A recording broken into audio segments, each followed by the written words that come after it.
Bienvenidos, fanáticos madridistas, a la Cueva Blanca, el espacio de mayor madridismo que hay en el mundo. Y, obviamente, para comenzar el programa, Carlitos Vieira, que me acompaña.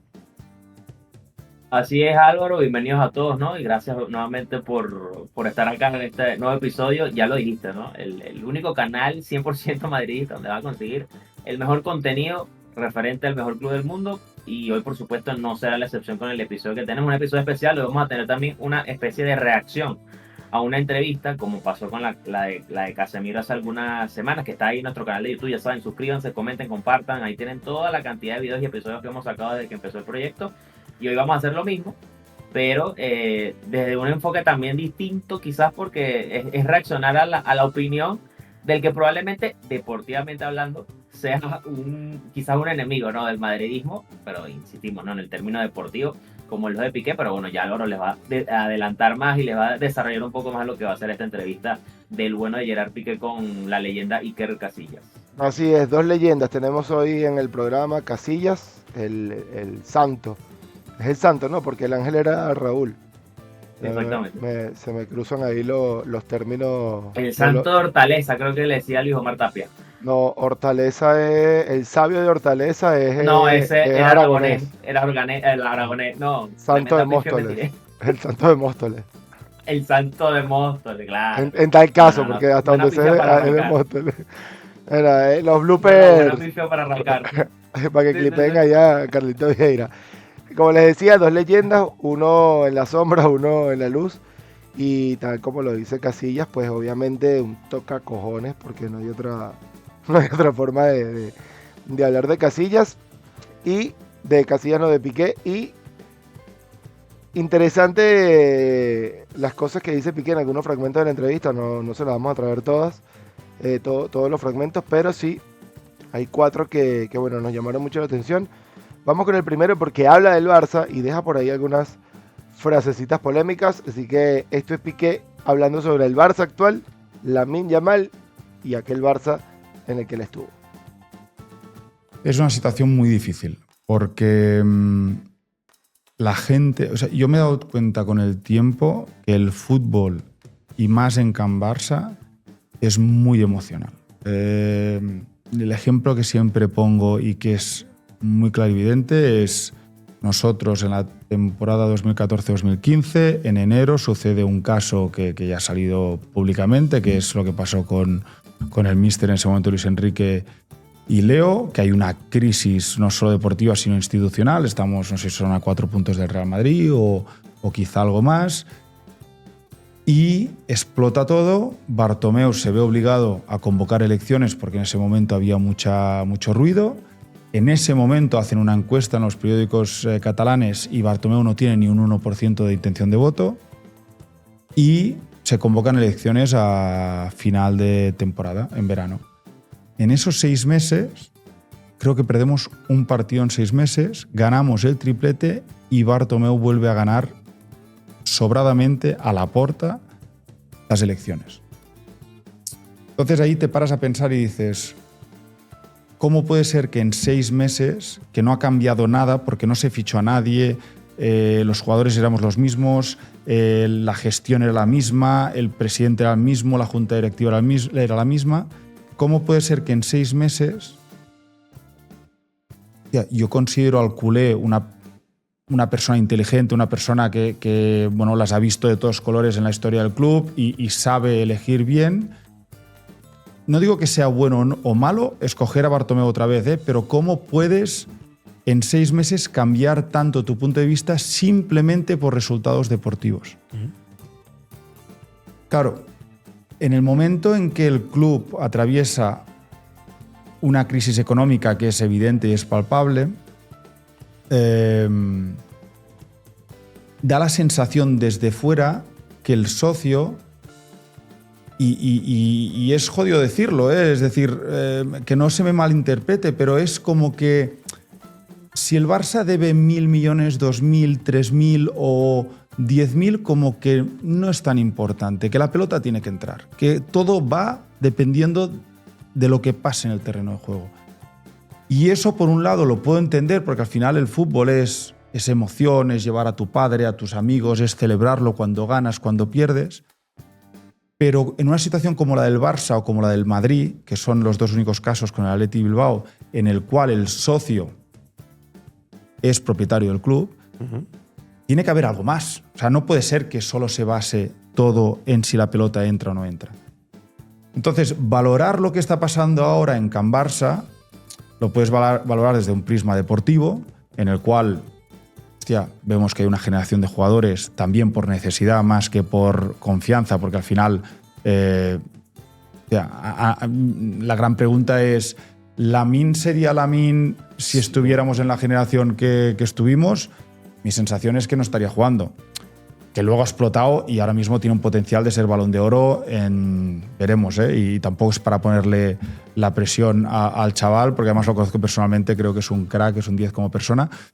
Cubarsí estaría jugando, no lo sé. Valde estaría jugando, no lo sé. Gavi estaría jugando, no lo sé. Entonces creo que es más por necesidad que por confianza, a pesar de que la Masía desde siempre ha sido una fuente de recursos increíble para un club como el Barça, y creo que es nuestra seña de identidad y nuestro ADN. Entonces, deportivamente creo que estamos cubiertos y que en los próximos 3-5 años se pueden ganar muchos títulos.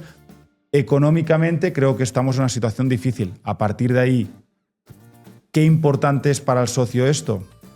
Es la gran pregunta. Porque visto lo visto, la sensación desde fuera es que, bueno, mientras el club se vaya salvando y no entre en quiebra, o otro tema tabú, que es que un día tenga que convertir en sociedad anónima deportiva porque ya no da para más, mientras esto no suceda, bueno, pues que el club se vaya hipotecando, que el club vaya teniendo más deuda, parece que no es algo prioritario o importante para el socio.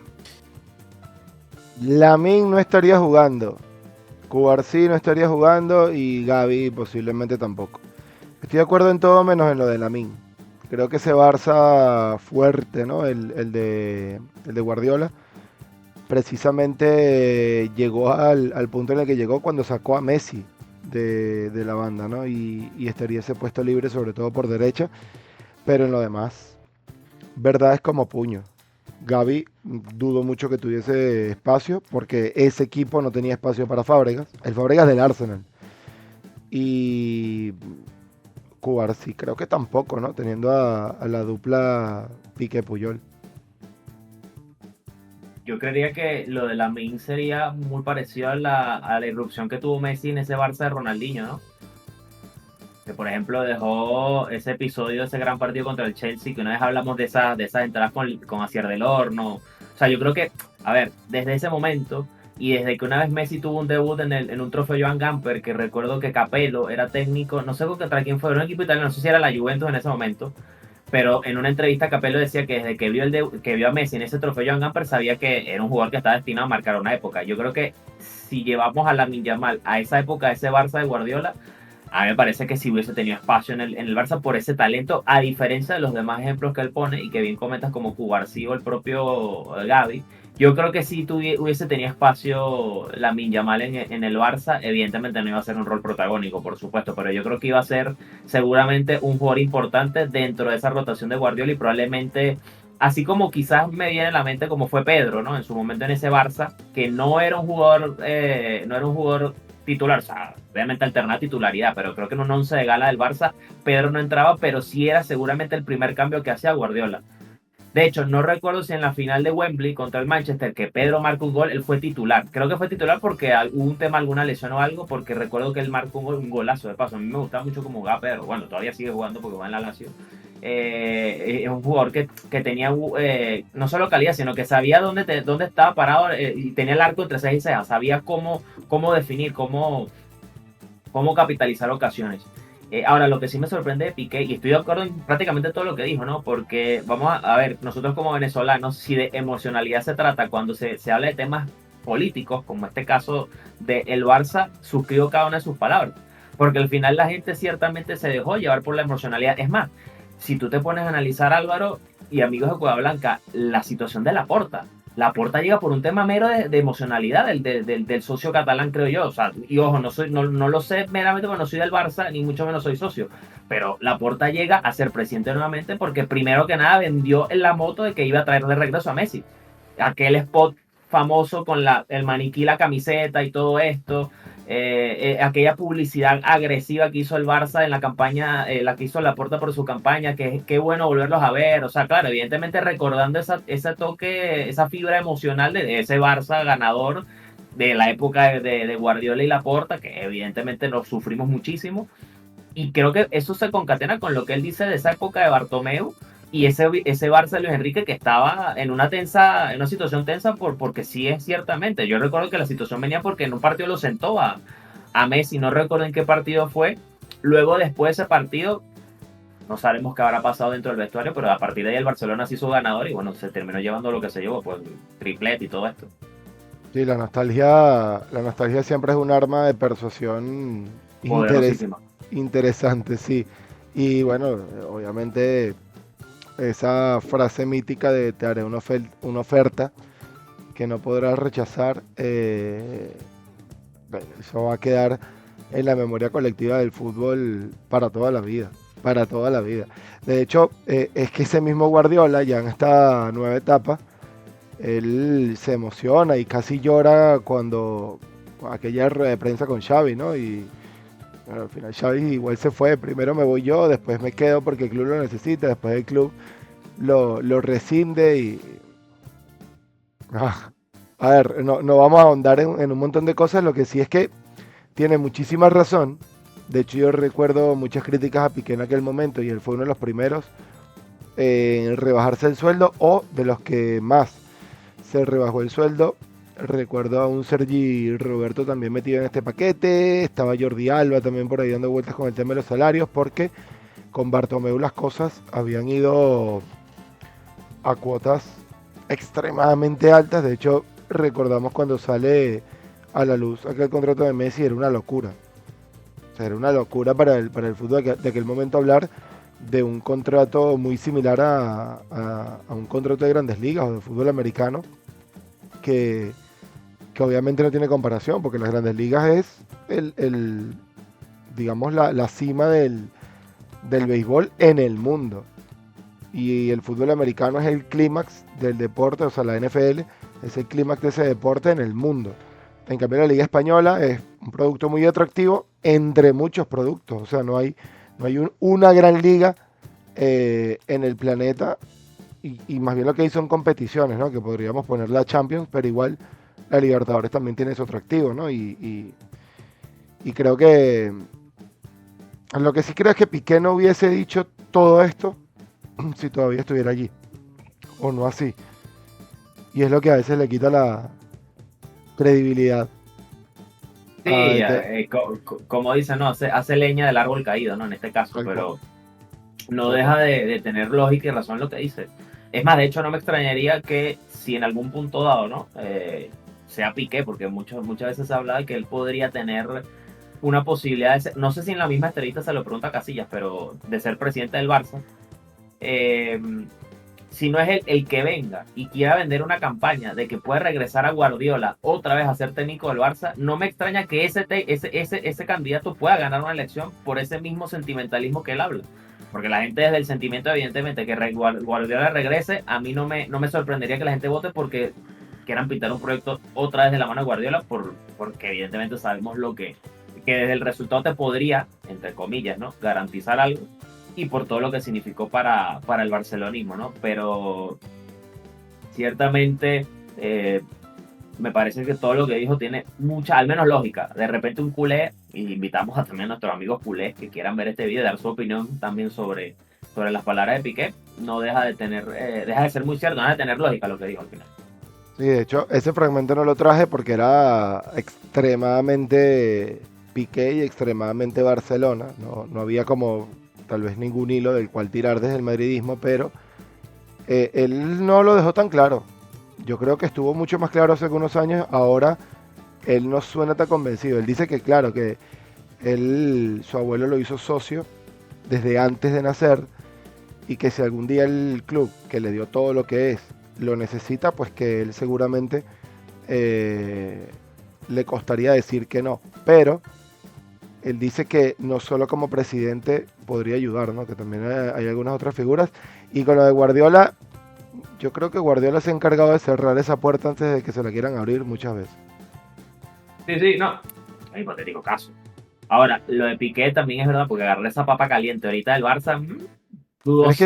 es que sabes que creo que ni siquiera se trata de ahorita. Creo que lo del tema del Barça, hasta que no hagan lo que tienen que hacer, va a tardar. Y mientras más tarden en hacerlo, más largo va a ser ese proceso. Y el Barcelona está metido ahora en demasiados berenjenales, como decimos por acá, como para pensar que en un espacio de 3 a 5 años se puede solucionar. Porque es que al Barça le salió una muy buena camada, que comenzó Koeman, potenció Xavi, y ahora Flick le va dando minutos. Pero fíjate que ahora con Flick, qué fácil es sentar a Casado, qué fácil es sentar a Héctor Ford. Y no estoy diciendo que sean fenómenos en su posición, pero eran jugadores que venían haciéndolo bien. Y Casado con Flick, bueno, que le pregunta el Madrid. Casado con Flick ha hecho partidazos y ha hecho tramos muy buenos en la temporada, pero ante cualquier duda es mucho más fácil sentar a un canterano. Y si no nos creen, o si creen que estamos siendo ventajitas, bueno, 0-800 Ancelotti con Asensio. Pero a ver, creo que el trabajo que tenían que hacer les salió bien, les salió una camada buena, sobre todo con Lamine Yamal. Y pueden estar atrasando el trabajo. Que bueno, yo honestamente espero que no, porque al final un buen Barça siempre termina potenciando al Madrid, porque este Madrid que nosotros vivimos con Cristiano, Xabi Alonso, Kaká, que fueron como las primeras piedras, al igual que Benzema, no hubiese llegado de esa forma tan contundente si no hubiese existido aquel Barça de Guardiola y de Laporta. Así que por mí, que sigan creciendo, que igual lo que hagan en 20 años lo haremos nosotros en 5 o 6 y volvemos a sacar una distancia sideral y considerable. Vamos a ver lo que dice Piqué sobre el fútbol actual. Me pareció bastante interesante, sobre todo tomando en cuenta a un Piqué empresario con un proyecto como el de la Kings League. Hostia, gran Con todo lo pregunta. que hay, con todo lo que conlleva. A mí me gusta el fútbol actual. Con todo, pero todo, esas competiciones que han creado, todo lo que hay. ¿Te gusta el fútbol actual? Y, a ver, a mí el fútbol me apasiona. Yo veo una final de la Champions, yo veo una final de un Mundial, yo veo unos cuartos de la Champions, unos cuartos de un Mundial y es la hostia. Son cosas únicas que ves, que pasan una vez cada año o cada 4 años un Mundial.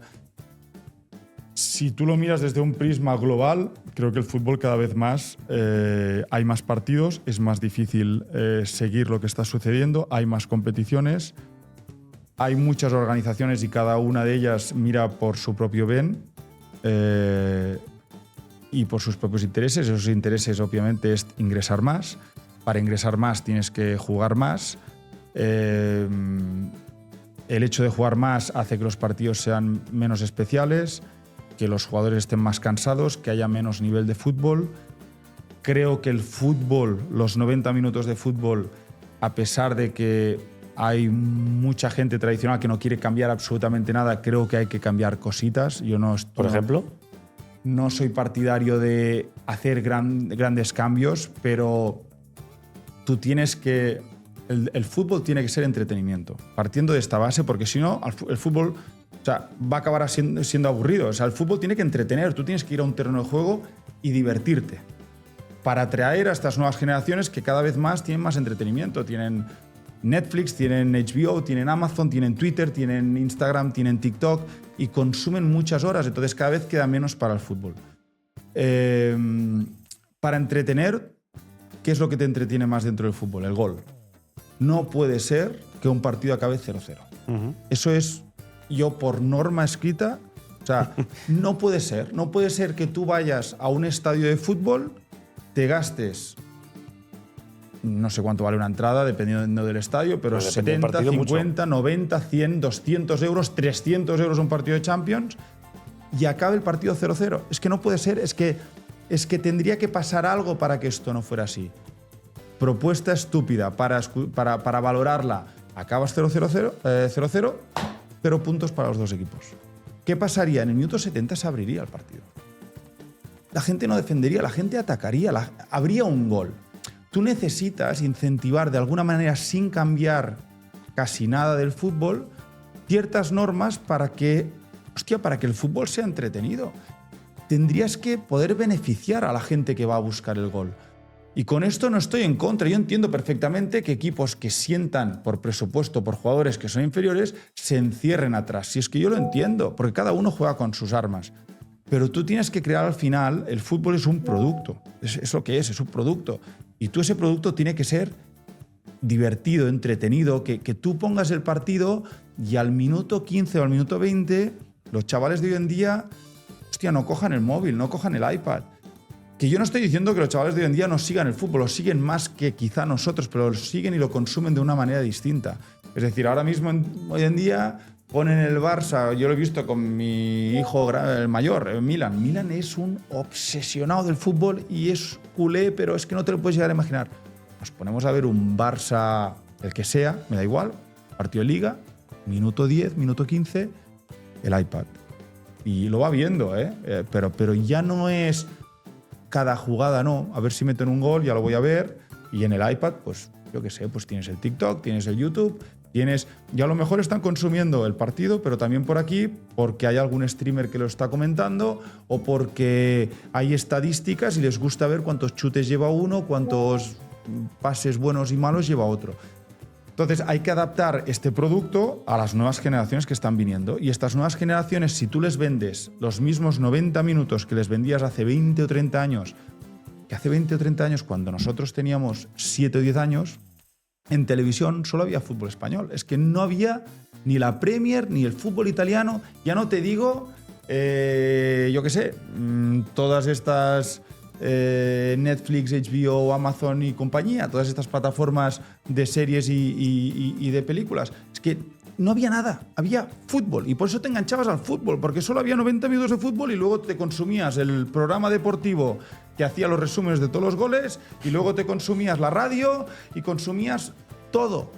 Esto ha cambiado y como esto ha cambiado, el fútbol tiene que tener la capacidad también de cambiar a esa velocidad, que es imposible porque obviamente el fútbol está pues, organizado por federaciones como la FIFA, la UEFA, etcétera, que tardan muchísimo tiempo porque son muy grandes y cuesta moverse, pero sí que te tienes que adaptar poco a poco. Pero todos los deportes, o sea, estamos hablando del fútbol, pero estamos hablando del básquet, de los tiempos muertos que ponen en la NBA y los tiros libres, y en el tenis, ¿por qué se saca 2 veces y no solo una vez? Y si fallas el primer saque es punto para el otro. ¿Por qué sacas 2 veces en el tenis? Páratelo a pensar, son 30 segundos más, el tío está botando la pelota. La gente no quiere ver esto, la gente quiere ver el punto. La gente no quiere ver un juego de 5 minutos que es deuce a ventaja el otro, deuce, ventaja. No, 40-40 y el siguiente... bola de oro. Bola de oro. ¿Qué pasa? Y a mí me ha pasado con la Copa Davis. Joder, intentas llegar al deporte, intentas cambiar ciertas cosas, que nosotros lo intentamos hacer con la Copa Davis, y no hay manera. No hay manera. O sea, la ITF, que es la Federación Internacional de Tenis, no cambia las cosas. Entonces, después de esa experiencia en la Copa Davis, ¿qué dices? Hostia, pues me creo yo mi propia competición. Es que ya está, porque entonces voy a poner las normas que a mí me dé la gana, las que yo creo que esto va a funcionar. Porque cuando ves que dependes de unas federaciones, que hay gente mayor de hace muchos años que tiene miedo al cambio, que no quiere cambiar absolutamente nada, pues allá ellos. El tenis es un deporte que es espectacular. El tenis es un deporte que todas las estadísticas, absolutamente todas, están diciendo que cada vez más la gente juega menos a tenis. Y cada vez más la gente juega más a pádel o a pickleball en Estados Unidos. ¿Por qué? Por muchas razones. Porque en los clubes, una pista de tenis, pues te caben 2 de pádel, el doble de negocio. Porque el pádel, pues es más divertido de jugar. Y aunque no tengas el mismo nivel, puedes jugar con otra persona. El tenis, si no tienes el mismo nivel, pues no puedes. Por muchas razones, se está jugando cada vez menos a tenis. Si juegas menos a este deporte, ¿qué pasa? Que si tú no juegas a un deporte, normalmente no lo sigues ese deporte. vas a ir perdiendo seguidores de poco a poco. Si no buscas la manera de atraer esa gente otra vez o de volverla a entusiasmar, y la única manera no es manteniéndote con las mismas normas, es irlas cambiando poco a poco. Yo no digo hacer ningún cambio brutal, estoy haciendo simplemente proponiendo que las cosas se vayan adaptando a la velocidad que está yendo todo lo demás, porque si no te quedas totalmente anticuado. Como te decía, Carlitos, antes de grabar, voy a tener que ir al médico porque cada vez estoy más de acuerdo con Piqué en un montón de cosas. Me preocupa. Pero, a ver, me parece interesantísimo la manera en la que vende lo del fútbol, porque en los últimos años hemos escuchado muchísimo, el fútbol es aburrido y no atrapa a los jóvenes. Él te está diciendo lo mismo de otra manera y creo que es la manera adecuada. En el fútbol lo que te atrapa es el gol, así que hagamos que sea más propenso al gol. Interesante además viniendo de un defensa y de un defensa de época. Sí, sí, totalmente, ¿no? A ver, yo rescato de lo que decía, más que cambiar, tiene que ser un tema de adaptabilidad, ¿no? De tratar de adecuar el fútbol hoy a los tiempos que hoy vivimos, porque, a ver, era lo que él decía y el ejemplo clave, al final esa es la gran diferencia. En nuestra época, cuando estábamos más chamos, no teníamos esa tecnología que hoy hay y simplemente no nos distraía, porque yo creo que eso ya es hasta un factor de distracción, ni siquiera tanto de que es que ya estamos tan apegados a la tecnología actual, a un teléfono, a un iPad, a una tablet, que yo creo que por inercia propia, me ha pasado, yo veo un partido de fútbol, pero también estoy viendo el teléfono al mismo tiempo, del Madrid a veces veo partido, pero al mismo tiempo porque tú y yo empezamos a hablar y conversar sobre el partido, o sea, de algún modo eso nos distrae. Hace 15, 20 años atrás era ver el partido de los 90 minutos y luego era que se conversaba con algún amigo a través en aquella época el Messenger o todo esto. Y sin embargo, creo que también en esa época mucha gente llegó a haber hecho lo mismo. Estaba desde el Messenger mientras veía el partido. Lo que pasa es que ahora es una herramienta mucho más cercana porque uno lo puede tener a la mano, no te tenías que sentar en una computadora y eso cambia. Pero yo creería que ahí en ese sentido es un tema de adaptarlo a las nuevas, a la época actual. Porque hacer un cambio drástico de reglamento, no lo sé, no, o sea, de hecho, bueno, de eso vamos a también tener un episodio más adelante, pero por lo menos esa norma que él dice me parece interesante, la de que si un partido termina empatado, pues 0 puntos para los dos equipos, evidentemente eso generaría más espectáculo porque obligará a los equipos a tener que buscar los 3 puntos, a tener que marcar goles, porque en esencia esa es como el corazón del fútbol, ¿no? El gol. Es lo más atractivo, es lo más emocionante. El tema es que, bueno, adaptar una norma al fútbol de ahora, evidentemente eso debería pasar por un proceso de debate, de análisis importante, porque al final eso alteraría por todas, una estructura, un equipo, desde los entrenamientos hasta la manera en que fichan, de la plantilla en cómo la organizan para cada temporada, del técnico que pueda tener cada equipo, y evidentemente él lo decía también por el tema presupuestario. Lo que sí no me gustó fue que llegara a comparar con el tenis, porque creo que, a ver, entendiendo el punto de lo que él quería decir, me parece que el tenis también es un deporte que va muy reducido a un cierto sector, a diferencia del fútbol, que por supuesto es un deporte mucho más global, ¿no? Y mucho más atractivo por lo que es como espectáculo. El tenis, si bien es un espectáculo y me parece un deporte también maravilloso, no sé hasta qué punto entre ese tema de utilizarlo como un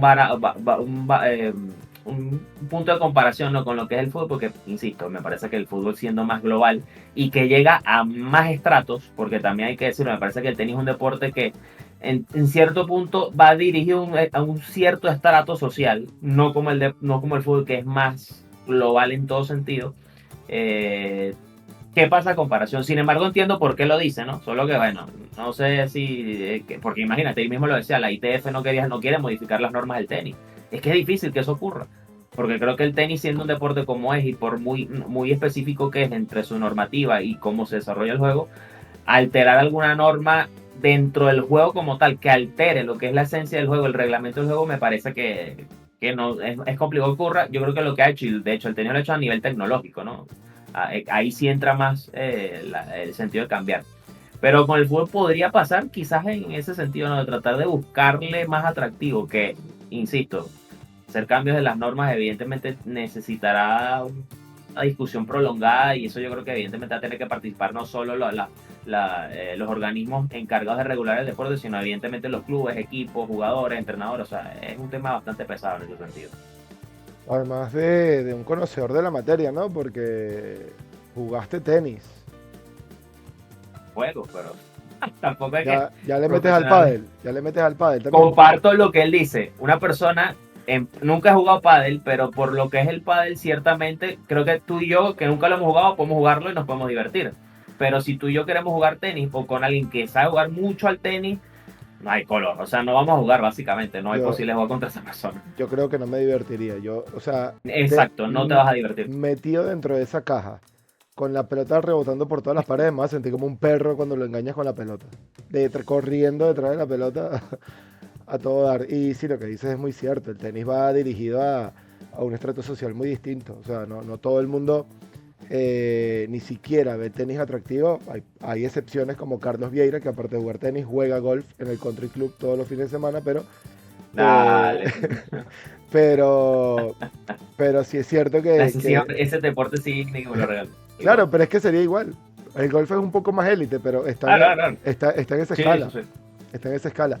Hay 3 puntos que a mí me parecen llamativos aquí. El primero, el tema de quitarle los puntos al empate. Yo no estoy de acuerdo.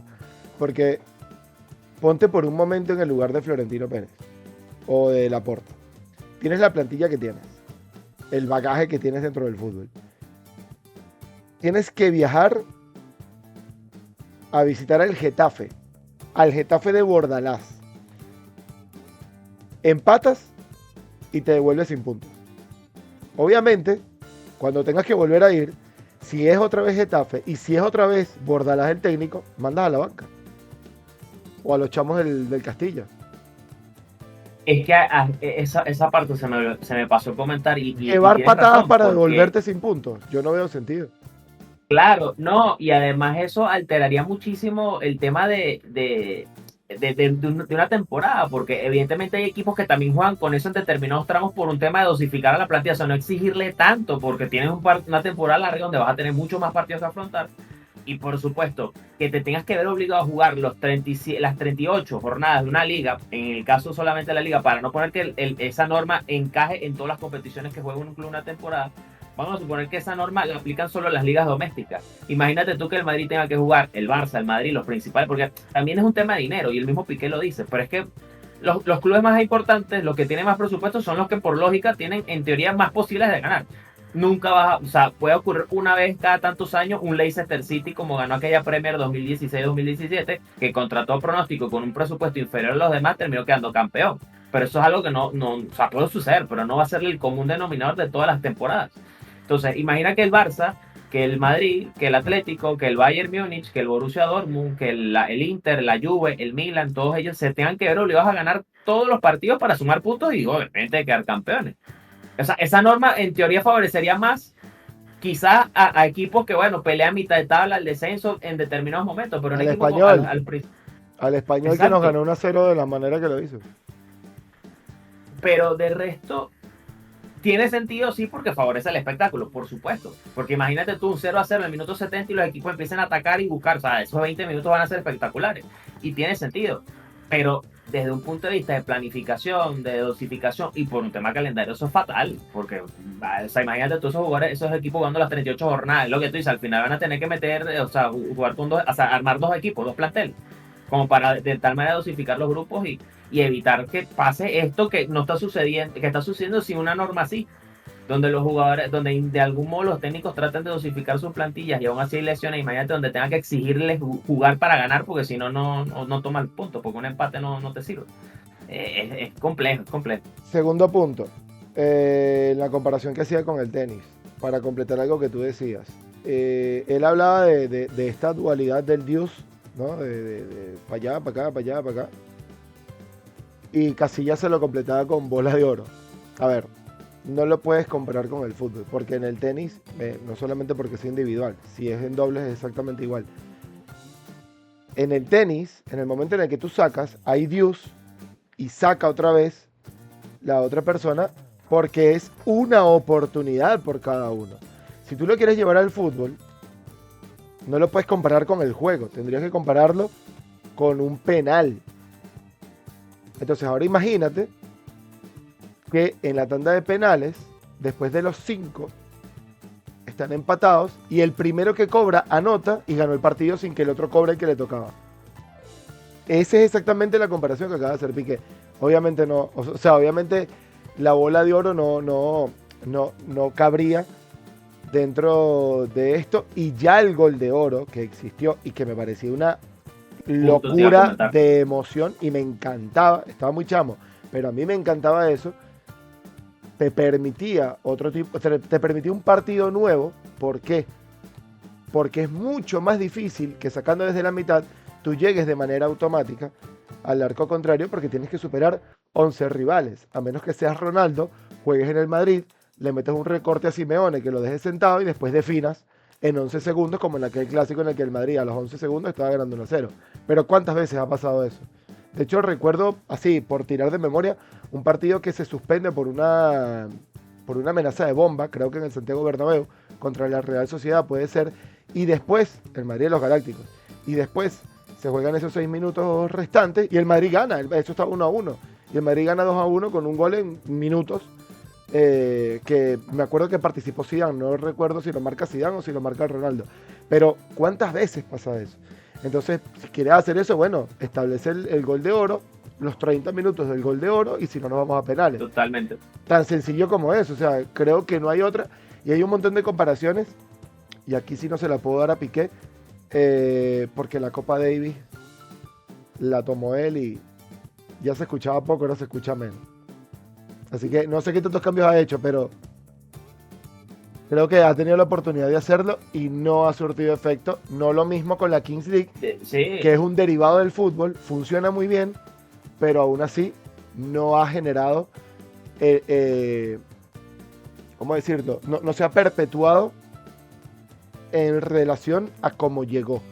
Llegó haciendo una bulla tremenda, se ha expandido muchísimo, y creo que ahora que se ha expandido tanto, se han dado cuenta de lo difícil de mantener un producto a nivel mundial. Y todo se reduce al tema económico. Es que siendo así, es que de hecho, también porque es un tema de eso, lo que acabas de decir, de perpetuar. O sea, evidentemente la Copa Davis no va a tener nunca el mismo atractivo, por muy competitiva que es. De hecho, Italia fue la última campeona de la Copa Davis el año pasado, si mal no recuerdo, fue una de las campeonas, ¿no? Con Sinner, Berrettini y toda esta gente. Pero nunca va a ser igual de atractivo que ver un Roland Garros, nunca va a ser igual de atractivo que ver un Australia Open, no va a ser igual de atractivo que ver un US Open, porque al final ahí es donde juega la élite de la élite, que en Copa Davis no es que no juegan, por supuesto que se juegan, pero en Roland Garros o en esos Grand Slams siempre juegas la élite de la élite del tenis. Y pasa lo mismo con el tema de Kings League. La Kings League es un producto atractivo, pero que evidentemente es difícil que se pueda perpetuar o que pueda nivelarse al punto de competiciones o ligas como las que normalmente tenemos, como la Liga Española, Serie A, Premier, todo esto. Y si hablamos de emoción, yo comparto contigo. De hecho, tú me quitaste la idea de la mente. Quieres poner emoción, entonces a partir de ahora nuevamente pongan en discusión de que en competiciones que tengan eliminatoria haya gol de oro. O sea, imagínate tú unos cuartos de final, una semifinal, Real Madrid, Manchester City, Liverpool, que se vaya a la larga y hay un gol de oro. Eso sería una locura. O sea, evidentemente injusto para algunos de pronto, pero es que eso también el fútbol tiene. O sea, el fútbol tiene esa dosis de lo injusto o de lo inverosímil, pero es que lo hace por eso es que lo ha hecho tan bello el deporte. Es más, a mí se me vino el ejemplo de aquella Copa del Mundo de Francia 98 cuando Francia le gana por gol de oro a Paraguay. Y hasta, si mal no recuerdo, todo el mundo decía que fue injusto porque Paraguay venía mejor que Francia en esa eliminatoria. Chilaver era uno de los porteros de Paraguay y fue el gol de Laurent Blanc que marcó el gol de oro que elimina a Paraguay. Y Paraguay supuestamente, no lo recuerdo bien, pero sí por lo que leí cosas, venía siendo mejor que Francia en ese partido. Entonces, es algo que ese componente emocional y quizás de injusticia para algunos también es válido, eso es parte del espectáculo. O sea, si hablamos de espectáculo como tal, pues una normativa como la del gol de oro también en competiciones donde hay eliminatoria directa, pues encajaría perfecto. Que es horrible para el fanático que lo tenga que sufrir, por supuesto, pero es parte de la emoción del espectáculo. Para el fanático neutral eso es una locura. Entre dos equipos grandes que se maten en una prórroga o algo así por un gol de oro, pues, eso no tendría sentido. De lo emocionante, me refiero. Y hablando de Paraguay, bueno, la Paraguay que se cruza con España en el Mundial que gana España. 2010, claro. Hubo tramos del partido donde Paraguay merecía clasificar y Y bueno, Casillas fue figura. precisamente si apareció un tal Casillas por ahí, justo, Sí, no lo sí, sé. Que Holanda no haya ganado esa final por la parada que hizo Casillas con la punta de la trenza del zapato izquierdo. No lo sé si es justo o no, pero la ganó España. Entonces creo que hablar creo que hablar de esto, vuelvo y repito, yo suscribo un 90% de las cosas que dicen Piqué, pero si hay como matices allí a hacer. Y el tercer punto que me parece interesante, que viene también con lo que vienes comentando, que es el tema del negocio. Si es verdad que en una cancha de tenis te caben 2 de pádel o 2 de pickleball, pero precisamente por pensar así es que el fútbol ha dejado de avanzar o de estar enraizado de la manera en la que estaba hace algunos años. Porque es que el fútbol lleva muchísimo tiempo y se ha sabido sobreponer a un montón de cosas. Bueno, la gente ya no va al estadio porque lo va a ver en televisión. Mentira, había más gente viendo fútbol, la que lo veía en el estadio y la que lo veía en televisión. Así de simple. ¿Qué sucede? Que en esa época del Gol de Oro, en la Euro 2004 de Portugal, el mismo Pablo que comenta algunos de los videos aquí abajo, estaba conmigo en la panadería aquí frente a mi casa, viendo el partido súper tranquilo y burlándose de mí si perdía Portugal y yo celebrando si ganaba Portugal. Y después de ahí cruzábamos la calle para jugar fútbol, en un espacio que no era precisamente una cancha y que si te caías te podías desgraciar cualquier parte del cuerpo que tuviese la osadía de tener contacto con el asfalto rocoso de donde jugábamos y con el balón que hubiera. Y la arquería no era tal, porque era una pared con un marco dibujado y te podrás imaginar las discusiones con el poste. Pero era nuestro fútbol y era el fútbol que nos hacía ver esa Eurocopa. Y era el fútbol que nos hacía ver un montón de cosas que disfrutábamos muchísimo jugándolo justo después de los partidos. Porque era impresionante ir a ver el partido de Portugal y pintarme la cara y después del partido jugar con la camisa de Portugal, justo al frente donde yo lo podía ver. Pero ¿qué sucede? Que ha pasado el tiempo, ya no lo puedes ver en una panadería porque entonces no es tan sencillo acceder a la señal. Si estás en otros países como España, entonces ese local tiene que pagar para poder ver el fútbol. Entonces, ¿qué quieres que hagan los papás? Que te paguen más para poder ver el fútbol cuando ellos crecieron viéndolo de otra manera. Yo no estoy diciendo que no ganes dinero, pero si la solución es seguir manteniendo límites en determinados contratos, pues hazlo, porque si vivieron Ronaldo, Zidane, Maradona, Pelé y todos ellos por lo que hicieron, pues ¿por qué no pueden vivir estos? O sea, ¿qué tanto dinero necesita Mbappé de todo lo que cobró en el PSG para realmente vivir? Y seguirnos tan lejos. Bueno, seguir tan lejos no, sin quedarnos tan en lo corto para no ser ventajista. El hijo de Pelé no dio pie con bolas en el fútbol. Y creo que estuvo metido en problemas legales considerables. Y tenemos cuentos de un montón de hijos de grandes futbolistas que no pegan en el fútbol y que terminan teniendo problemas muy graves con la ley. ¿Por qué? Porque precisamente no tienen la misma historia que el papá y no mamaron tanto el fútbol, como se dice en España, como lo hicieron sus papás. ¿Cómo tú quieres que el chamo no esté pegado al teléfono o a la tablet si en ese teléfono o tablet tienen una recompensa inmediata que el fútbol no les puede dar porque no tienen seguro si van a ver el partido día tras día o semana tras semana del equipo al que les gusta? Por eso es que ahora los chamos son más de jugadores que de equipos. En nuestra época era muy sencillo odiar a Ronaldinho y te costaba y lo decías con la boca pequeña que Ronaldinho era un gran jugador. ¿Por qué? Porque tú eras del Madrid, tú no eras de Zidane. Y qué brutal que estuviese Zidane en el equipo, y Figo, y Beckham, y Makelele, y Ronaldo, y Raúl. Brutal, porque es el concepto de galáctico, porque es el concepto de los mejores del mundo. Pero ya en esa época yo conocí fanáticos de Vigo, de Osasuna, de Villarreal, de Valladolid. Y eso hoy en día no sucede. El producto fútbol se dejó de exportar de la manera adecuada. Y todavía hoy, por hablar de equipos que sean un poquito más emblemáticos o pesados en lo mediático, el Napoli sigue teniendo adeptos alrededor del fútbol por Maradona y todo lo que generó. Pero dentro de 15, 20 años, solo habrá fanáticos de Napoli en Italia. Lamentablemente. Entonces, No, ¿a dónde vamos? Por eso la piratería es lo que es hoy en día con el fútbol. y es que a ver, hay algo que yo creo que nosotros podemos explicarlo de alguna manera porque, bueno, estamos viviendo o vivimos, ¿no? Estas dos etapas, ¿no? No es lo mismo que lo diga yo que tengo 36 años recién cumplidos Tú que tienes 32, Cuatro. ¿no? Por ahí. 34 en la Te digo. cédula, aunque físicamente ya, Te digo. ya haya pasado los 30. Yo En la pensé, epa, es cédula- verdad que tenías menos. No, no, Increíble. Bueno, gracias. explicárselo a un chamo, a un chico, a un niño de 15, de 12 años. ¿Por qué? Porque uno crea fanatismo o cariño hacia un equipo, yo creo que de dos maneras. O vas al estadio o lo sigues por la televisión. Si hablamos de equipos como el Madrid, como el Barça, que son más que equipos, más que clubes, son empresas internacionales o clubes internacionales, para no verlo desde un punto de vista empresarial, que también por ahí voy a tocar el tema, ¿no? Pero son marcas globales. ¿Pero por qué han sido marcas globales? Porque durante infinitos años se han globalizado porque, bueno, en su momento los medios lo permitían. Había maneras de verlo, o sea, era más fácil accesar a ver un partido de ellos en una señal internacional, a través de la televisión o por lo que sea. No es lo mismo que pasa hoy, es lo que bien marcado, lo caro, porque Piqué hablaba, bueno, que complicado o que poco atractivo puede ser para alguien que pague 60, 70, 80, 100, 120, 150, 200 euros para ir a ver un partido y que quede 0-0. Está bien, pero tampoco es nada atractivo, o más que atractivo, no creas el hábito o no creas que las generaciones ahora quieran ver el fútbol, porque para accesar a eso también es un tema económico importante.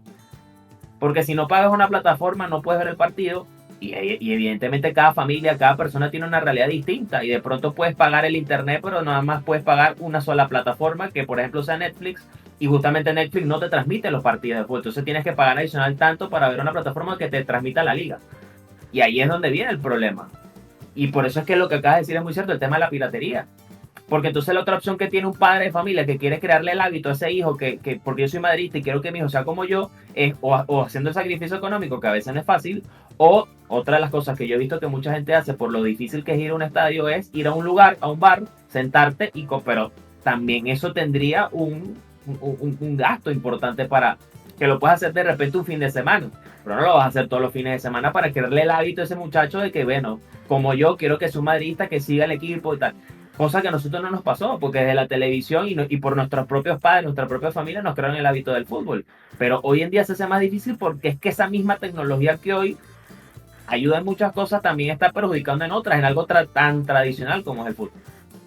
Sí, totalmente. Es un tema muy amplio y a ver, es un tema que creo que no se va a terminar tan sencillo porque también hay una experiencia que es necesaria. Y yo, por ejemplo, al madridista que ayer haya pagado una entrada en el Benito Villamarín, entiendo que se niegue a volver a pagar una entrada, porque si tú pagas una entrada para ir a ver a Vinicius, Mbappé, Modric, Rudiger, Courtois, Camavinga, Tchouaméni, Rodrigo, Güler, Endrick, o sea, tienes jugadores establecidos, jugadores en su prime, jugadores por explotar, y que haya un golazo, pero ya después el equipo no te ofrezca nada y termina ofreciéndote mucho más el Betis.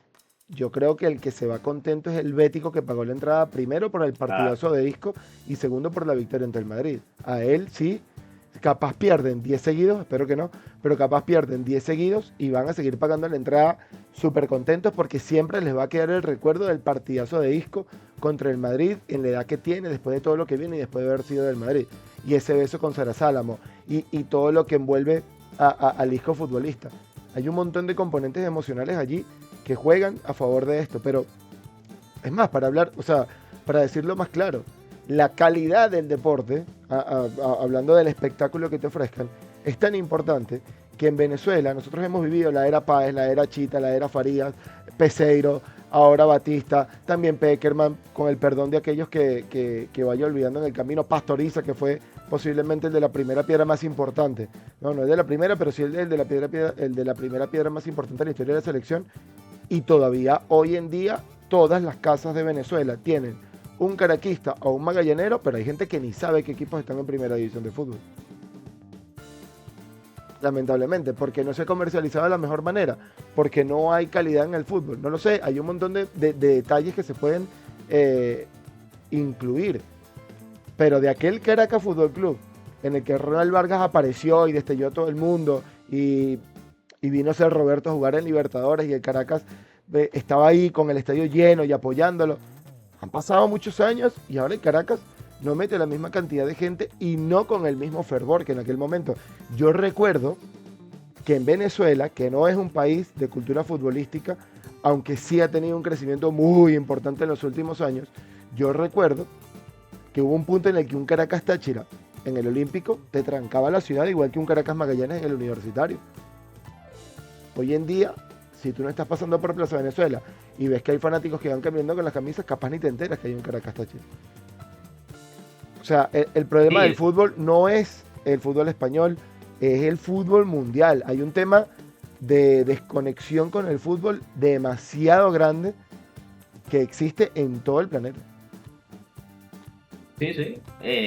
Claro, hablando propiamente del caso, o sea, en Venezuela sí, es un tema, de hecho pudiéramos inclusive hacer eso un episodio del tema de la identidad y de, sobre todo, bueno, el hábito cultural que puede haber con ese deporte, ¿no? Que evidentemente eso influye mucho, pero ya en el caso de Europa, en Europa, pues, o en los países donde la cultura futbolera está mucho más arraigada, evidentemente pasa por ya un tema de cierta desconexión de las actuales generaciones por todo lo que hemos venido hablando, porque si algo también crea cultura, crea crecimiento atractivo en un deporte, es que en ese país o esos equipos que lo representan tengan una cultura ganadora, o que a nivel internacional representen bien, que creo que eso también es parte de lo que ocurre también con el fútbol actual aquí en Venezuela, de que evidentemente los equipos cuando juegan en copas internacionales los resultados no son lo que se espera y eso crea cierta desconexión en algunos clubes, porque no es en todo, y sin embargo un Táchira, un Caracas igual, que son quizás los equipos más significativos de nuestro fútbol, también sufren eso, porque precisamente más allá que dominan los campeonatos locales, a nivel internacional no terminan de dar un golpe, y eso de algún modo crea cierta desconexión, y es un debate, porque de repente un tachirense me escucha y me dice que estoy equivocado con lo que estoy diciendo, pero tampoco hay que ir muy lejos. Tú ves los partidos de fútbol y el Táchira no, puede meter más gente que cualquiera, sí, pero no es un llenazo habitual, como por ejemplo uno lo ve en el fútbol argentino, que puede jugar Aldo Civi contra Defensa y Justicia, no importa cómo estén, pero ese estadio se llena sí o sí, porque ya hay una cultura, porque de algunos esos equipos en la historia han ganado algo, han creado ese arraigo en esas localidades que hacen que la gente igual no deje de ir a verlo. Pero en el caso del fútbol venezolano pasa mucho también por un tema de éxito, que no, evidentemente no lo hemos tenido a nivel internacional y por lo que veo no lo vamos a tener. Pero en el fútbol europeo sí lo hay, en los grandes clubes europeos lo hay, pero también es el tema de las trabas que hoy en día vemos para que ese mismo, o sea, ese arraigo que se ha mantenido y ha perdurado y se ha perpetuado durante tantos años no se pierda. Y llevarlo, a reducirlo a un tema del negocio, evidentemente lo entiendo, pero también es complicado porque yo creo que trasciende el fútbol y el deporte, pero sobre todo el fútbol trasciende el tema del negocio. Y ahí es donde creo que, si bien estoy de acuerdo con muchas de las cosas que yo piqué, hay otras donde, bueno, es debatible, ¿no? Como lo estábamos haciendo. Y ojo que lo del fútbol venezolano lo traigo a colación no como crítica, sino como contraste, porque... No, en realidad, es una realidad, claro. Sí, no, pero a ver, lejos de profundizar en lo que realmente pueda ofrecerte el fútbol venezolano, yo a lo que me refiero es que, por eso hablo del contraste, el fútbol venezolano no es precisamente el deporte por excelencia de Venezuela, sino desde hace unos años para acá, Claro. y de hecho, esa fibra se mueve más con la Vinotinto que con un club.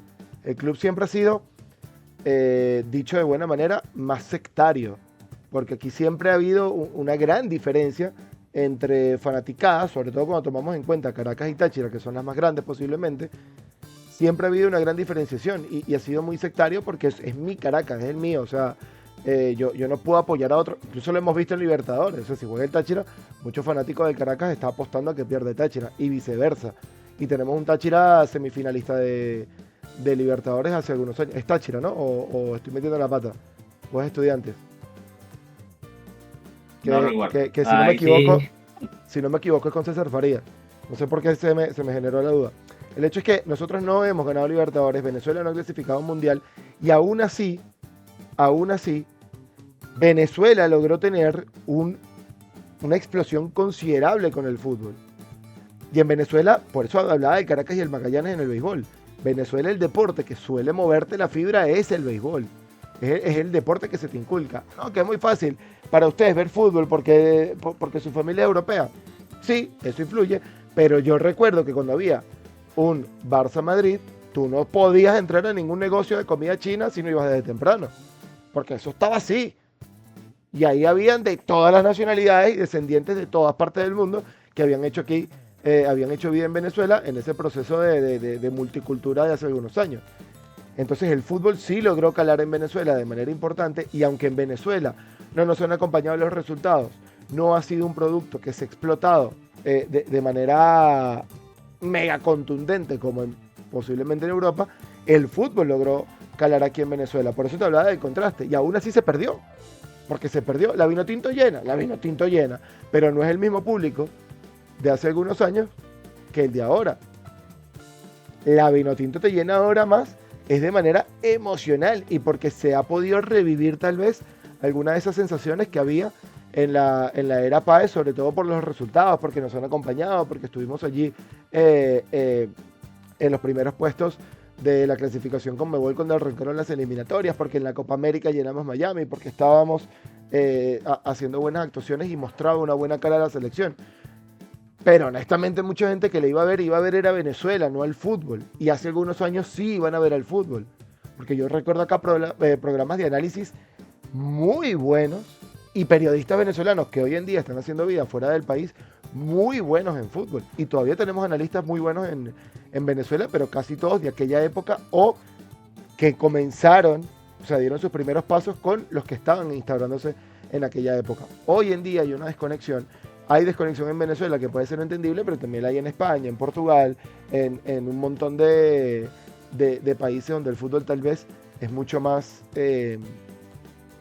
digamos, heredado, ¿no? Forma parte de tu cultura. De hecho, Estados Unidos es por excelencia uno de los países del buen marketing o de saber explotar un producto, también por la cantidad de gente que vive allí. Y la MLS no termina de dar el golpe definitivo. Y tienen a Messi, tienen a Busquets, tienen a Suárez, tienen a Jordi Alba. Y tú no terminas de ver a un montón de gente con una camisa del Inter Miami, a menos que atrás diga Messi. Que era lo que hablaba en el programa anterior contigo. Yo siempre he tenido camisas del Madrid sin nombre. Y yo admiraba muchísimo a Figo. El jugador que más me ha gustado toda la vida es Zidane. Para mí, el mejor de toda la historia, hablando estadísticamente, es Cristiano. Y todos estos jugadores que estoy diciendo han estado en el Madrid. Y aún así, mis camisas del Madrid no tienen dorsal. No lo tienen. Una camisa con dorsal, la del Málaga cuando estaba Rosales. La de Figo en el Inter.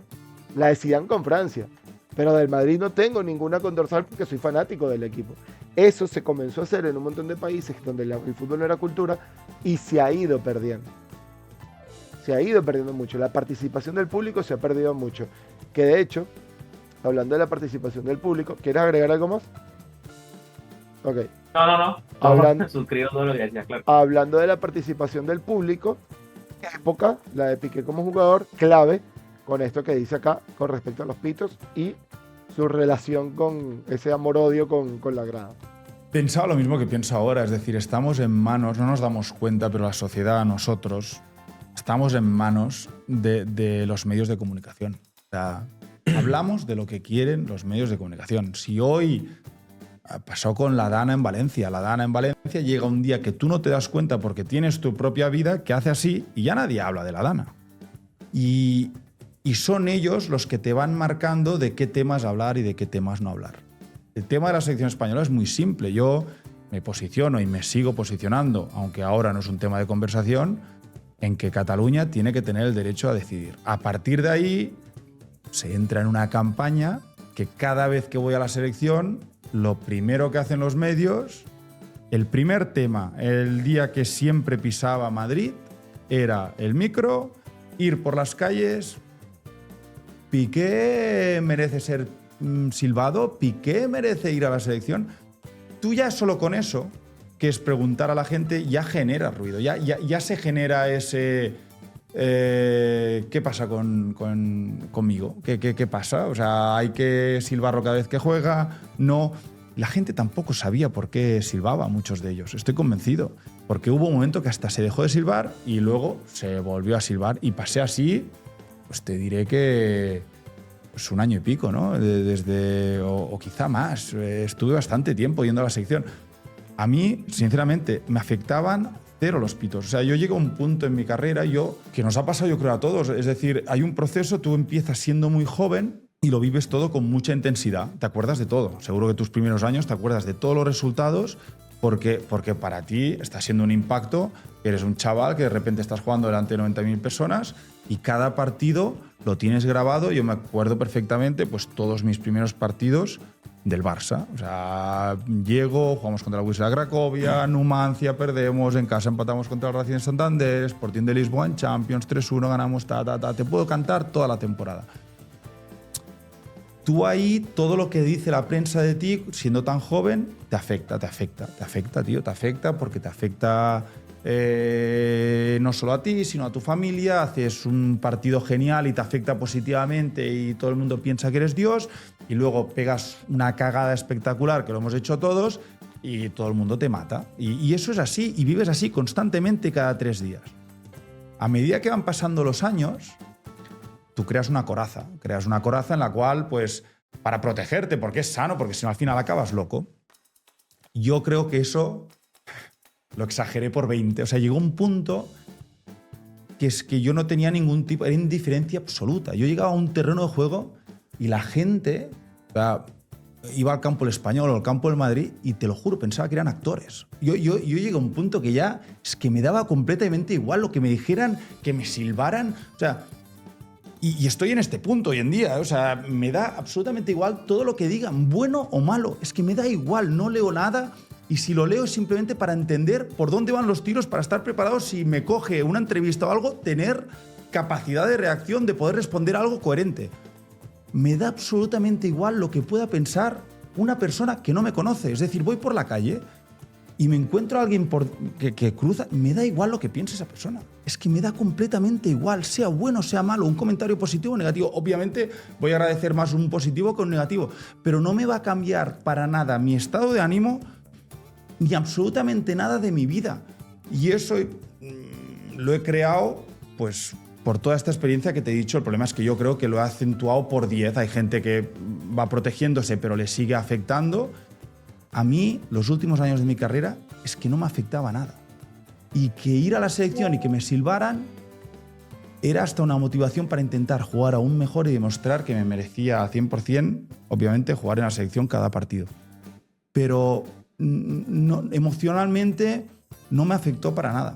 Para nada. Sí que es cierto que llega un punto en el que te das cuenta que fue en un partido muy concreto que es que penalizaba al equipo estar yo ahí. Porque se creaba un ruido que no ayudaba al equipo. Y ahí es cuando dije, ¿sabes qué, Gerard?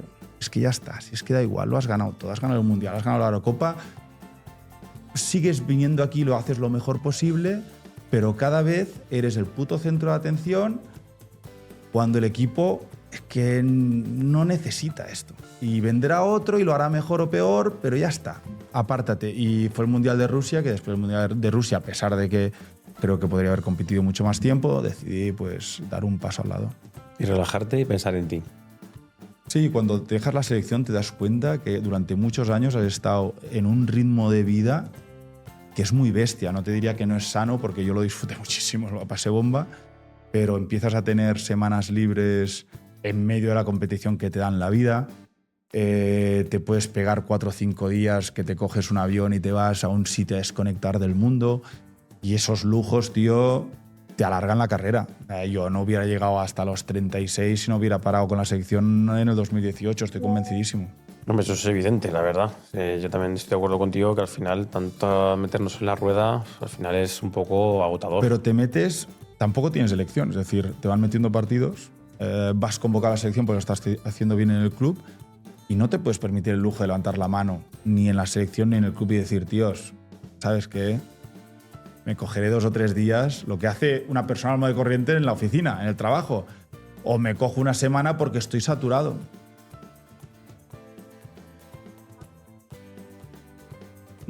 Poco que agregar, ¿no? Aunque creo que... No, absolutamente.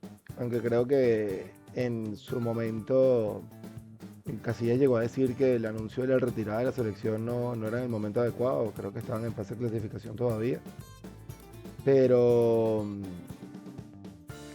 creo que es muy claro, o al menos muy honesto de su parte, decir lo que dijo, matizar lo bien que la pasó y lo mucho que pudo alargar su carrera después de salir de la selección.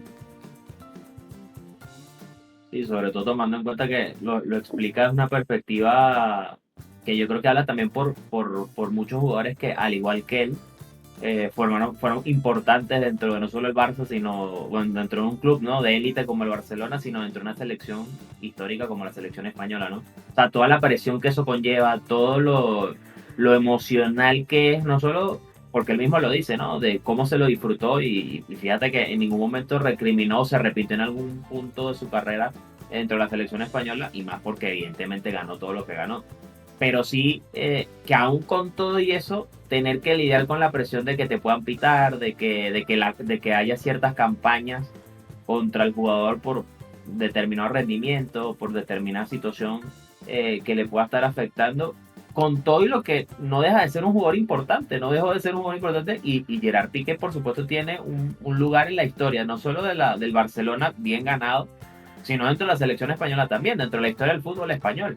Y con todo y eso, fue un jugador que también tuvo que vivir esos momentos amargos, y yo creo que me gustó mucho la manera en cómo lo explica, porque al final es quizá el reflejo de muchos jugadores en la historia del fútbol, y muchos jugadores no solo de su caso, sino jugadores importantes dentro de la historia, porque vamos a poner un compañero de él del Barcelona, Messi. Messi vivió una época en la que Argentina no lo quería, que los medios de comunicación argentinos le crearon una campaña que le daban duro, al punto que él se tuvo que apartar de la selección un tiempo. Y hasta incluso la misma selección tuvo una postura, si mal no recuerdo fue después de la final de la Copa América 2016, en la que no le querían dar declaraciones a los medios argentinos. Por esa guerra que se creó porque la selección no ganaba, porque la selección no terminaba de llegar al éxito. E irónicamente, cuando Messi volvió para dejar su nombre en la historia del fútbol argentino y del mundo de una manera quizás como pocos lo han hecho. Dos Copa América y una Copa del Mundo, siendo el figura en prácticamente todo. Y aún así tuvo que lidiar con toda esa cantidad de situaciones que yo creo que, siendo otro jugador con quizás menos fortaleza mental, no lo aguanta. Y en ese sentido también Piqué, hay que darle a la derecha, ¿no? El tipo se supo en qué momento dar un paso al costado, sobre todo cuando ya sabía que había ganado lo que había ganado y no tenía que seguir demostrándole nada a nadie. Aprovechando ese ejemplo que traes, pues dos cosas. La primera, no voy a poner en duda lo que dice Piqué con los medios, pero su duelo con los medios, dicho en su boca, viene más por un tema sociopolítico que verdaderamente futbolístico.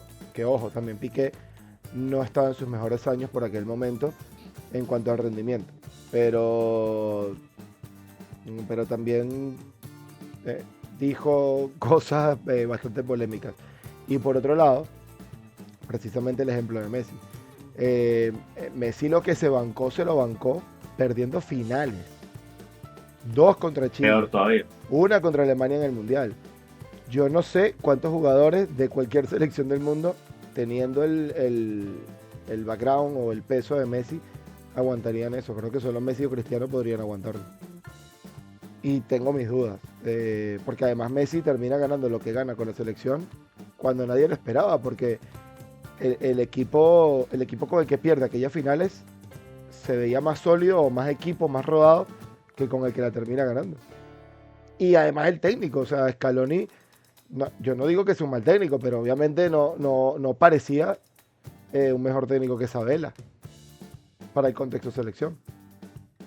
No, y probablemente no era mejor que en su momento Ramón Díaz, en su momento Pasarela, perdón, no Ramón Díaz, pero no recuerdo si Ramón Díaz fue técnico, mejor que Pasarela, o mucho más atrás Peckerman, hablando de 2006 cuando fue técnico de la selección argentina. Maradona, claro, lo de Maradona quizás es un componente más emocional, pero digamos que es así, digamos que Scaloni era casi que un debutante, ¿no? En todo ese sentido, y vaya trayectoria que se armó siendo, sí, claro, director técnico de la selección argentina. Creo que por eso le ha costado tanto esa decisión de dar un paso al costado, que se viene asomando, y sí. A mí me parece que va a ser un técnico como Zidane, le va a costar un poco tomar otro proyecto. Por cierto, técnico que, por cierto, hablando de Scaloni, su ejemplo a seguir es Carlo Ancelotti, nuestro querido italiano, por cierto. Scaloni para los que no lo saben. Scaloni jugó con Arango, ¿no? En el Mallorca. Creo que sí. Sí, bueno, me la pusiste ahí complicada, pero creería que sí. Él jugó en el Depor. De eso estoy seguro. Sí, San Google te puede ayudar. Pero, Ahí, ma- no estoy sí, claro, sí, pero- lo estoy buscando.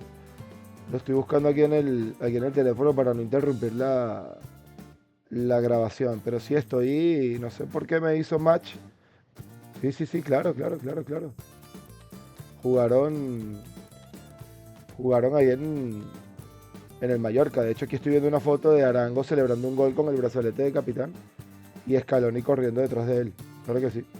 Que se reunieron, esa es la noticia que estoy leyendo, Creo que de hecho en Miami en medio de la Copa por América. ahí hubo unas declaraciones que dio Scaloni, no recuerdo si fue en Copa América hacia Venezuela, y habló muy bien de la selección y del cariño que le tiene a los venezolanos, y no sé si por ahí habrá repasado que llegó a compartir vestuario con Arango, o caso su trayectoria como futbolista, pero él lo decía, que para él Ancelotti era una escuela, ¿no? Su referencia como técnico. Curioso porque la mayoría de los técnicos actuales, todos nombran a Guardiola, la mayoría. Muy pocos nombran a otro que no sea Pep. Y ya para terminar esta parte de pique del pedacito que acabamos de ver, no le voy a quitar la razón, pero si no te gusta el tema de los medios, creo que previo al Mundial o incluso en el Mundial, salir en aquella foto con Ibrahimovic no era un buen plan. Y que en medio del Mundial comiences a salir con Shakira, tampoco era un buen plan para esquivar a los medios. Pero bueno, luces y sombras y depende de cómo lo quieran ver. Obviamente no es buen plan salir con Shakira en medio de un Mundial, y más si Shakira estaba en el punto en el que estaba y era la encargada del opening de aquel Mundial. Vamos al último fragmento que tenemos preparado para ustedes. Ya esto sí, más Madrid. Y creo que de los fragmentos que más disfruté en toda la entrevista. Tú sabes que eres un tocacojones para todos los que somos del Madrid, ¿no? Tú sabes, a ti eso te gusta, ¿no? Saber que es un tocacojones. Yo he entendido siempre la rivalidad del Barça y el Madrid como un aliciente y como algo espectacular. Es decir, el Barça necesita al Madrid y el Madrid al Barça. Y Bueno, deja un segundo. Yo creo que el Barça necesita más al Madrid, ¿no? A ver, vamos a hablar de forma un poco transparente. Claro que el Barça es uno de los mejores clubes que hay en la historia del fútbol, pero yo creo que también está un poquito a esa sombra, ¿no? Entiéndeme, esa sombra, cuando un club tan grande como el Madrid casi le triplica, ya no solo en competiciones europeas, ¿no? Sino en historia, ¿no? Que no busco polémica, eso te digo un poco. No, si no quiero entrar en polémica, porque podemos ponernos en modo cuñado y empezar aquí a hacer la conversación de bar, la conversación de bar que nos encanta a veces. Yo, argumentándolo, entiendo que por títulos y por historia la gente puede considerar que el Madrid sea mejor club que el Barça. Esto te lo puedo dar, es un debate, pero obviamente en números no hay discusión. Otra cosa es que después creo que el Barça en muchas cosas se diferencia del Madrid para bien, y me siento muy orgulloso de mi club en este sentido, y que cuando el Barça ha jugado a fútbol y cuando el Barça se ha juntado, las generaciones que se han juntado, que no solo ha habido una, sino que han habido varias que han jugado al fútbol como Los Ángeles y serán siempre recordadas en la historia, ha habido muchas veces que el Madrid ha ganado muchos títulos y ha quedado solo el resultado y nadie se va a acordar de esos equipos. Y es una opinión propia mía en la cual podemos debatir y podemos estar horas. Yo simplemente digo que independientemente de qué club es mejor o peor, que tampoco quiero entrar en esto, creo que el Madrid y el Barça se necesitan. Se necesitan por muchas razones, porque crear estas rivalidades al final lo que haces es poner un foco a nivel internacional, a nivel mundial, que cuando juega el Clásico es el partido más seguido del mundo. Y esto es gracias al Barça y gracias al Madrid y es gracias a esta rivalidad que hay. Yo siempre he entendido la rivalidad como una rivalidad deportiva en la cual, mientras no haya agresividad, no haya, obviamente, ya me entiendes, violencia, mientras sea algo dialéctico en el cual pues es un toma y daca en el cual tú das pero también encajas, yo ahí he jugado siempre y me ha encantado y me he metido siempre y me voy a seguir metiendo porque creo que fomentas esa rivalidad y la llevas aún más a un extremo en el cual a mí me gusta competir y me gusta defender mis colores y me gusta defender mi club. Ahora bien, en el momento en que se cruzan ciertas líneas que se cruzaron durante una época y que lo sabemos todos, ahí es cuando yo ahí eso no lo comparto. Y ahí estoy totalmente en contra. Mientras sea sales en zona mixta, le tiras mierda a uno del Madrid, a otro, eso es parte del juego. Yo lo entendí así siempre y para mí un clásico empezaba el día antes del partido y acababa cuando salía de la zona mixta, porque la zona mixta también se juega, joder. Es que también se juega. Te gusta, ¿no? No, pero que a la gente le encanta. La gente... Yo estoy convencido que hay gente que le gusta más lo que pasa afuera que lo que pasa dentro del terreno de juego. Es parte del espectáculo. Y estamos en un fútbol a veces muy purista de no, es que no, se tienen que respetar. Joder, que yo os he respetado y lo sabes en la selección a todos. Y yo separo mucho lo que es un jugador y una persona que puede vestir la camiseta del Madrid, pero luego puede vestir la camiseta del Oporto, como es tu caso, o el club. Yo el club a muerte contra el Real Madrid siempre, siempre. Los jugadores van pasando por la historia del Real Madrid, hay unos que dejan más legado que otros, pero al final somos personas que luego, tío, nos vamos a tomar una cerveza contigo, con Lucas, con Nacho, con muchos jugadores del Real Madrid. Hostia, tengo una relación, no te diría de amistad con algunos de ellos, pero sí de poder pasar un día y contigo, hostia, me considero que somos amigos. Entonces, ¿puedes ser amigo de un jugador de Madrid? Obviamente. ¿Qué pasa? ¿Que no hay gente que siga al Barça y gente que siga al Madrid que son amigos? Yo tengo en la oficina en Cosmos a muchos que siguen al Madrid y al Español. Hostia, tengo relación con ellos de puta madre.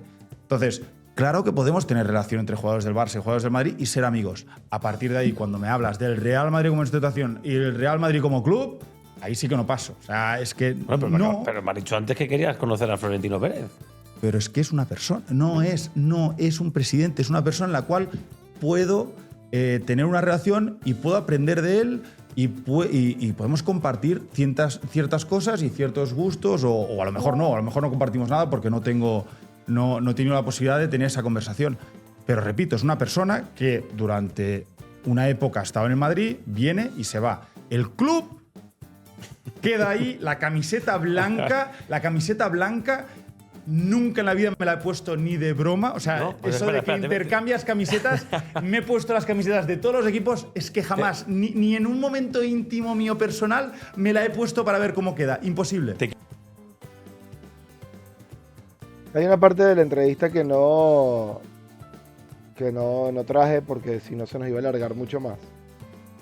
Que es la que viene justo después, ¿no? Casillas le pregunta, imagínate que eres un aficionado del Chelsea. Empieza con el Madrid, pero le quita el Madrid para hacerlo más neutral.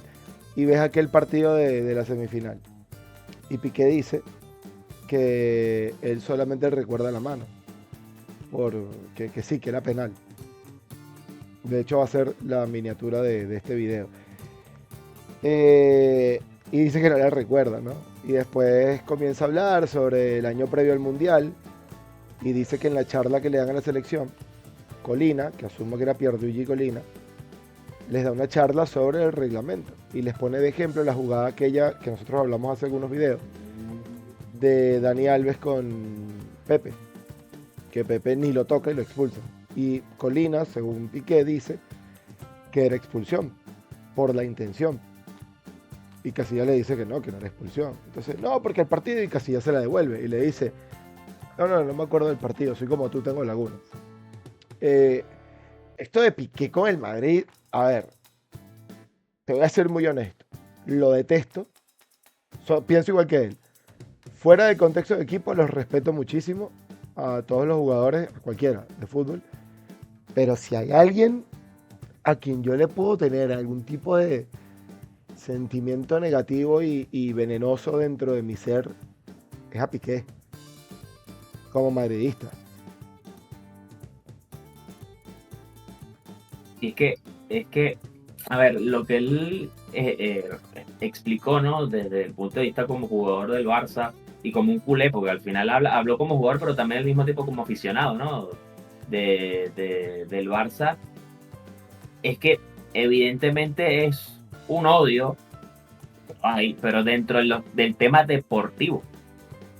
Y yo creo que eso es algo que se ha contagiado en el Barça sobre todo, yo creo que, porque claro, son los recuerdos más recientes, pero yo creo que desde esa época del Barcelona de Guardiola, y sobre todo porque él mismo lo dijo, que eso fue evidentemente un dardo, no dardo, pero sí el que entendió lo que quiso decir se refirió a la época de esa rivalidad Madrid-Barça, Mourinho-Guardiola, porque allí fue donde quizás más se exacerbó la rivalidad deportiva que trascendió ya a lo extra deportivo. Y es que es verdad, porque en aquel entonces yo creo que hasta entre fanáticos la situación se ponía muy tensa, porque evidentemente desde los jugadores, desde el vestuario y desde las declaraciones de los técnicos, de los dos, aquí no vamos a decir que uno más que el otro de lo, porque Mourinho tenía su cosa, pero a Guardiola tampoco se le queda callado para hablar y decir cositas, y si no, bueno, recordemos aquellas 2 ruedas de prensa post Madrid-Barça de ese clásico, de hecho de la expulsión de Pepe, con lo que dice Mou y con lo que dice luego Guardiola. Entonces, es muy cierto. Pero si algo yo rescato de Piqué y sí le doy valor, y lo veo, aquí lo opino ya más como madridista, es eso, ¿no? Ese odio deportivo que el culé siente hacia el Madrid o hacia el madridista, y que lo refleja en el campo. Porque siempre, y eso hay que decirlo, y yo comparto hasta cierto punto lo que dice Piqué, que si lo llamamos meramente la rivalidad Barça-Madrid, en los últimos años el Barcelona ha quedado mucho mejor parado que el Madrid. En la rivalidad entre los dos, digo, no en que al final quién gana, porque al final sí, el Madrid queda mal en los clásicos, pero termina ganando los títulos, y eso es lo que al final se recuerda. No estoy tan de acuerdo con lo que dice de que si un equipo se recuerde más que otro. O sea, yo creo que indiscutiblemente el Madrid, que ganó 3 Champions seguidas, va a quedar en la historia, porque sí. Te puede gustar más o menos cómo jugó, pero va a quedar. Y evidentemente como ese Barça de Guardiola, que ganó absolutamente todo, jugando un gran fútbol, porque no se va a negar, y que el Madrid lo sufrió bastante. Pero sí rescato cuando él habla del tema de ese odio, porque ahí está, lo dijo, ni en mi vida me he puesto una camiseta, ni en un momento íntimo para ver cómo me queda. Y yo creo que eso es algo que le contagian a los jugadores del Barça cuando juegan el Barça y cuando juegan contra el Madrid. Que es algo que, por ejemplo, en mi caso, yo no siento a veces desde el Madrid hacia el Barcelona, y lo noto en los clásicos, salvo por determinados jugadores, y quizás Mou en su momento, porque le metió quizás ese mismo chip, y por eso el clásico fue como fue en ese momento. Pero yo siento que el Madrid en ese sentido respeta más al Barça de lo que el Barça respeta al Madrid cuando se trata de jugar los clásicos. Y justo mientras lo decía, tenía enfrente a uno de los que más lo sufrió. Claro. Porque además a Casillas le pasaron muchas facturas, porque Casillas tenía una posición complicada, primero como capitán del Madrid, segundo como capitán de la selección española, tercero por su situación personal deportiva con Mourinho, que lo había sentado por Diego López, y me parece que es de los contados errores de Mourinho, bajo mi percepción en el Madrid, ese es el principal. Creo que lo que te daba Casillas en el campo, al margen de lo deportivo, no te lo daba ningún otro portero. Y la diferencia deportiva no era tan grande como para querer perder ese gen o ese carácter que te podía dar Casillas en el Madrid. De hecho, Keylor Navas estaba mucho mejor que Casillas en comparación a lo que Diego López le podía sacar de ventaja, y aún así no fue sencillo sentar a Casillas. Así que creo que lo trae a colación también, porque sabía que Casillas difícilmente se lo iba a rebatir, o por lo menos de manera automática. Para cerrar... No, y es que además, y además ahí también entra, yo creo que un componente hasta político, porque yo creo que el principal antagonista de Madrid como ciudad, como capital de España, quizás como epicentro político de España, digámoslo así, viene siendo Cataluña. Es más, no sé si recuerdas no sé si fue una polémica, pero sí se habló mucho de eso cuando creo que España queda campeona del mundo, o en una de esas competiciones internacionales, que no sé si era Piqué, Puyol o alguno de ellos, que tenía la bandera de Cataluña y la mostraba ahí dentro de la celebración. Y evidentemente eso fue una manera de también tocar las narices, pero también de resaltar ese no sé si decir nacionalismo, pero ese regionalismo, vamos a ponerlo de esa manera, con el tema del arraigo que hay como cultura y como tema de que es Cataluña para los catalanes y para ellos que también forman parte, porque Barcelona, por supuesto, del Barça, es quizás, no sé, el principal centro o principal fuente de no sé si decir devoción, pero bueno, a nivel deportivo y a nivel de club, institución, quizás el más importante de toda Cataluña, por encima de cualquier otro, en todas las disciplinas, fútbol, baloncesto, todas las disciplinas que en el Barcelona hay. Y eso también es un factor que en su momento exacerbó esa rivalidad, sobre todo en aquella época, como lo decía hace rato, entre Mourinho y Guardiola, y eso se ha ido trasladando con el tiempo. y se ha mantenido. Y ahí está. Y Piqué aún con todo ya retirado, que puede haber dicho, no, bueno, sí, en ese momento yo hacer un hoy, pero hoy en día es normal. También he puesto una camisa del Madrid. No, pero es que el tipo lo reafirma. En mi vida me he puesto una camiseta del Madrid ni para ver cómo me queda. O sea, imagínate tú cómo es ese tema, esa rivalidad ahí, que hasta trasciende más allá de incluso el mismo fútbol, dentro de lo deportivo, insisto, no más de ahí. La idiosincrasia y el sentido de pertenencia La del catalán. idiosincrasia, exactamente. Y el sentido de pertenencia del catalán es demasiado fuerte, al igual que la del culé. Y bueno, casi lo mismo, ¿no? No todos los catalanes son culés, pero sí la gran mayoría. Y sí, o sea, es tan fuerte que a pesar de que ya ni juega fútbol, Lo recalca. claro, prefiere tirar de una punta al Madrid, por lo que sea, que a Shakira, por ejemplo. Sí, van. Que Shakira hasta una canción sacó, ¿no? Que cambió un Ferrari por un Fiat, creo que fue por un Fiat, ¿no? Bueno, era un Ferrari, pues sí, creo que era un Fiat, no recuerdo. Fiat, no sé, un Palio, pues, no sé, ya no me acuerdo. Lo liquidó, sí, exacto. Lo liquidó. Vamos a hablar de eso después, pero sí. Para cerrar, Carlitos, pregunta polémica. ¿Sí o no? Casillas era el topo del Madrid, porque topo había y se confirmó con lo de Pepe. ¿Sí o no? ¿Era Casillas? Yo creo que sí. Sí. Yo creería que sí. No sé, es que, bueno, habría que recordar, pero es que... No te salves, ¿sí o no? Mójate.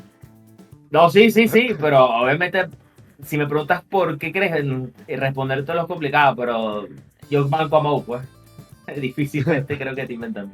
Es que ese es el tema, que sabiendo que Mou era una especie de Dick Tracy y ya sabía todo lo de Negreira sin que existiera el caso. Claro, también. Es difícil creer que se iba a meter en un problema tan grande insinuando eso sin tener algún tipo de sospecha fuerte.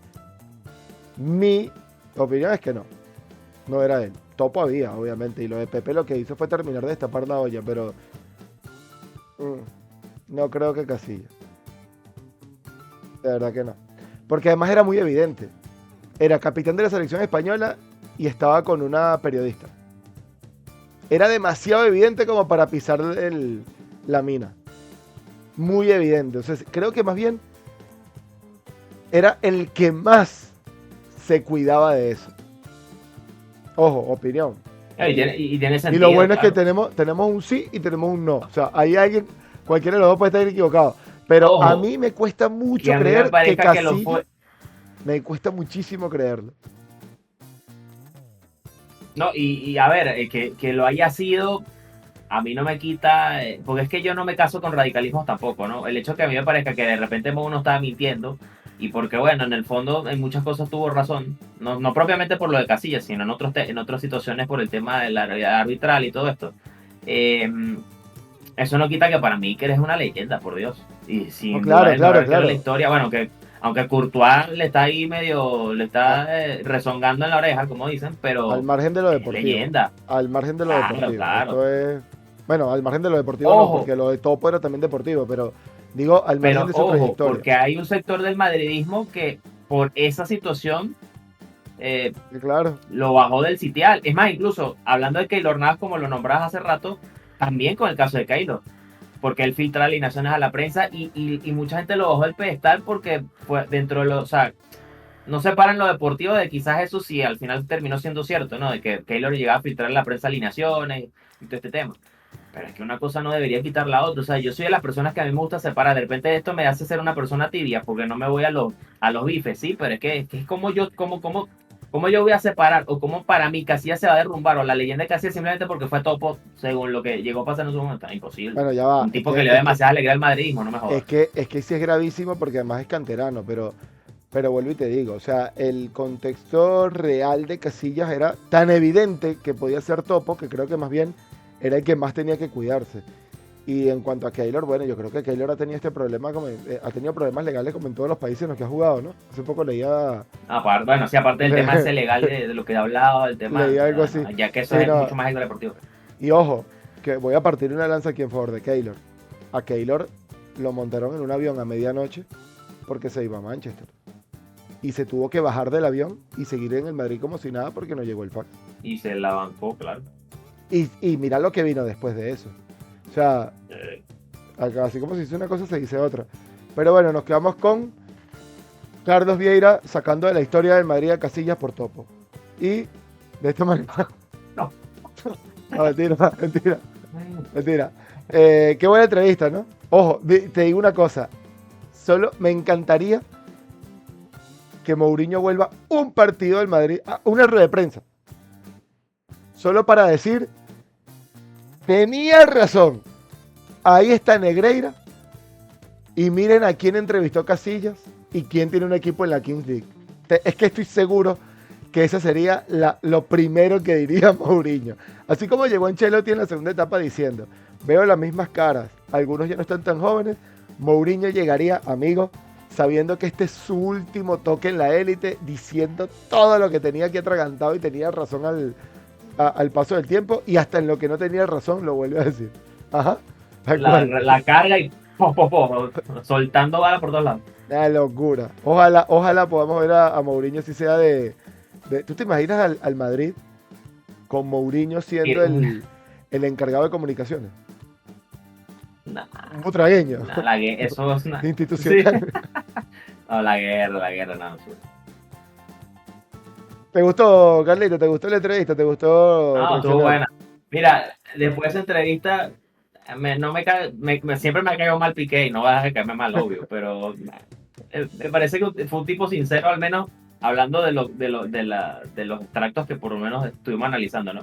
Lo dijo con total sinceridad y eso es respetable. Sobre todo lo último, ¿no? Hablando del Madrid, eso me pareció que era lo lógico que lo dijera y que no iba a matizar nada y que mucho menos iba a adornar nada. El tipo iba a ir directo a los bifes porque sabe que la gente lo va a escuchar y el madridismo lo iba a escuchar. Y obviamente él también le gusta hacer su show también. Así es. A todas las personas que nos acompañaron, muchísimas gracias por estar con nosotros durante esta hora y media. Recuerden darle like, suscribirse, comentar. Y si les gusta este tipo de contenido en el que nosotros estamos reaccionando a alguna entrevista que obviamente tenga algún tipo de relación con el Real Madrid, pues entonces háganlo saber en los comentarios. El próximo video, que también tiene relación con este, justamente por el tema del fútbol y de los cambios en la normativa que podrían ser buenos, es precisamente sobre esos cambios que la IFAB estará colocando en el nuevo reglamento del fútbol o el reglamento modificado a partir de julio de este año, con muchas cosas que nos pueden interesar y que vamos a debatir con ustedes. Pásenla bien, feliz fin de semana, nos vemos en ese video y pronto en la previa para el duelo de Champions League, importantísimo para el Madrid. Vamos.